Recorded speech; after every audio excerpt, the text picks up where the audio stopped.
Shame on you. You can't learn your lesson. You've been in prison several times, and firearms have been the key on several of these, and you're still misusing it. Now, I know you made messes in Louisiana, but now well, I say welcome to Texas, but don't come here and mess it up. And here you are, bringing your mess into this state. Shame on you. In 25 CR 1839, Mr. Williams, you probably are intimately familiar. This isn't good. So I always look ahead to see how this ends, how the story ends, and it's not good. You are punished in America criminally in two phases: the circumstances of the crime and criminal history. Those are the two parts that make up the punishment. You are charged here in this indictment with the third-degree felony of unlawful possession of a firearm by a previous convicted felon. So we know you have a previous conviction, at least according to this indictment. Then paragraph 2 goes on to state that you were convicted out of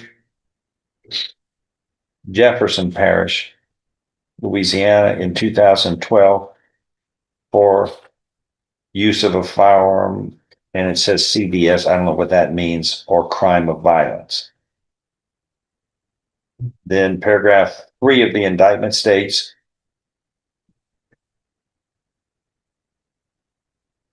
in November 7th of 2013, out of Jefferson Parish, you were convicted of illegal possession of heroin, cocaine, and a felon in possession of a weapon, which you're charged with now, which should never happen again. Paragraph 4 goes on to allege that after the conviction of firearm use or crime of violence in 2012 out of Jefferson Parish, Louisiana, became final, and after the conviction of illegal possession of heroin, cocaine, and convicted felon with a weapon in 2013 out of Jefferson Parish, after those convictions were final, it is alleged you committed the felony of introducing contraband into or upon the grounds of any state correctional institution, and you were finally convicted of that. Bringing contraband into a prison, I guess. You were convicted of that out of Franklin Parish, Louisiana in 2018. And finally, the final paragraph of the indictment goes on to state that after the conviction in clause number 3244, which is again those firearm and possession convictions in 2012, and after the conviction of illegal possession of heroin, cocaine, and being a convicted felon with a weapon in 2013, all out of Jefferson Parish, Louisiana, became final. You committed the felony of introducing contraband and were convicted of that felony in 2018. And I guess that's what I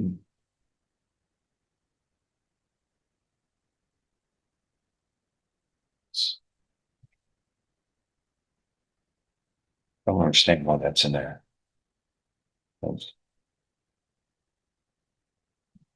Nonetheless, that last paragraph seems confusing, but on balance, this means because of your rich criminal history, you are looking at a minimum of 25 years in prison to life imprisonment.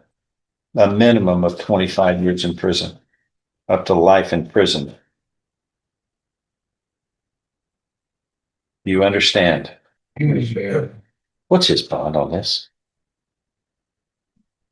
This is egregious. And then right now, another illegal possession of a firearm. Not on my watch. $100,000. That is revoked. That's not sufficient under this. Under all of these convictions, and it's still firearms use, it's not fair and right. I'm increasing it to $200,000. Your Honor, I would argue. You can argue, go ahead and make your statement. He's been in court every single time. He's never missed court. He's always been here. That's one of the main reasons for bond, is to make sure.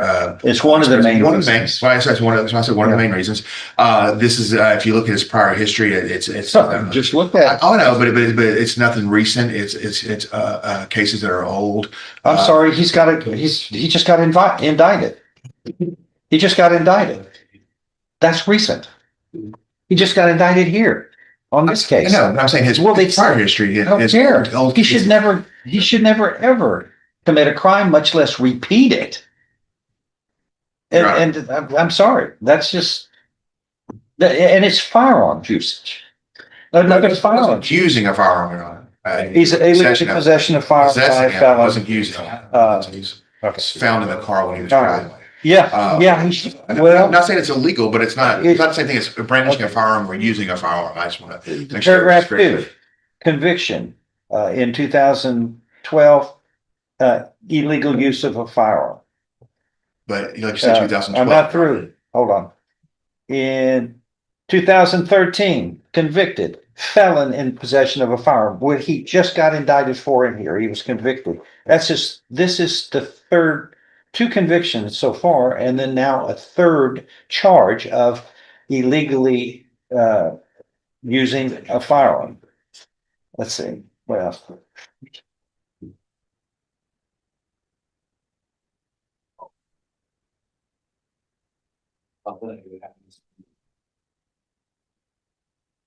But you were, he was a habitual felon. Let's see. 2 convictions ago. He was a habitual felon, 2 convictions prior. And after being a convicted felon, after being a habitual felon, he was convicted with 2 crimes and now a third one. Well, Your Honor, I don't know the rules in Louisiana. I'm not sure about their third. Habitual felons I'm just looking at the habitual felon rules here for Texas. Yes, I'm saying. And why we treat it the way it is. Right. But the point is, he had been treated tantamount as an habitual felon here in Texas, 2 felony convictions ago. And now he's charged with a firearm. Yes, this is most serious. This is one of the more serious cases I've dealt with recent. Shame on you. You can't learn your lesson. You've been in prison several times, and firearms have been the key on several of these, and you're still misusing it. Now, I know you made messes in Louisiana, but now I say welcome to Texas, but don't come here and mess it up. And here you are, bringing your mess into this state. Shame on you. Your Honor, if I were to request maybe some stricter bond conditions, but he's working and How do we keep him from possessing a firearm? well, if he possesses a firearm in the meantime, that's You mean offense. again? Yeah, I mean This is his third charge. He's been convicted twice of this. Now it's a third one. obviously. There's nothing we can do. There's nothing we can really do to stop him from misusing firearms. He makes a mess wherever he goes, and now it's in Texas. Say welcome to Texas, but don't make messes. But no, whoever set the bond, I just articulated more than enough reason that his bond was insufficient. And the other argument I make, Your Honor, his bond was set quite a while ago. He's been coming forward. This is not his first time appearance. We've made appearances. This is this court. Well, we've been in front of this, Your Honor, and This reset it. court this court, and, always, it showed me a statute that says I can't do what's in the best interest of the safety of this community. I'm not saying you And that's can't what do it, it Your Honor. is. I'm just asking He's you a not to dangerous, this time. he has a prolific liking toward illegal use of firearms. And that's irresponsible. It's dangerous. And now he's here and he's in front of us after Louisiana finally put him into Texas. Now here we are. And now we're dealing with, he's an habitual, he's looking at 25 to life now. Well, another range, Your Honor. Yeah, yes, 25. How much is that worth in a bond? You think $100,000 is too much for 25 to life? I don't think so. Well, that's what it is right now, Your Honor. Not when he was looking at habitual felon status, two convictions previously ago. And I think you made my argument right there, Your Honor. If this was a $20,000 bond, I would agree $20,000 is sufficient, but $100,000 is sufficient for something like this. And that's what he's on right now. The court finds otherwise. I mean, he's on a very high bond. No, your representation, vigorous representation is noted, which is good. But still, it's hard for you to create facts that don't exist. And the facts speak loudly. He is irresponsible with firearms. And now he's in Texas after numerous convictions, felony convictions in Louisiana. Now he's bringing his mess into Texas, and we're going to deal with it. And each time it gets more severe. Well, that's what I'm articulating the grounds for my decision. And that's the court's decision. We can get it on a quick docket, relative to them, see if we get it resolved. You can put it in 2 weeks. Is that good? Yes, please. Oh, okay, I'll review it in 2 weeks. See what y'all might be able to do. Talk across your radar. But the one thing is, sir, you can't even get near a firearm. I'm not near. Sir, you got indicted for possession of it. Come on. Again, and another with your convictions of firearm misuse before. This is the problem. Those were all ran concurrent. That was one conviction. Yeah, concurrent. They were different crimes. I don't care how they will do it over there in Louisiana. They can, but over here, each crime has its own criminal responsibility and punishment. And if they want to package it as a package deal, they can do that. But that's not the way we do things in Texas. You are held accountable for each crime. You don't get to say, well, I'll do 5 of them and I'll do it 5 for the price of 1. That's not the way it works, sir. That's like a criminal thought. And that's not the way criminals should think. And that's why criminals get in problems. Okay. I haven't been in any trouble on. Sir, you're in trouble now for illegal possession of a firearm. You're looking at 25 to life. You don't think that's trouble? Yes, it is. All right. All right. We'll deal with that responsibly. Who's a good lawyer? See if y'all can figure something out. Thank you.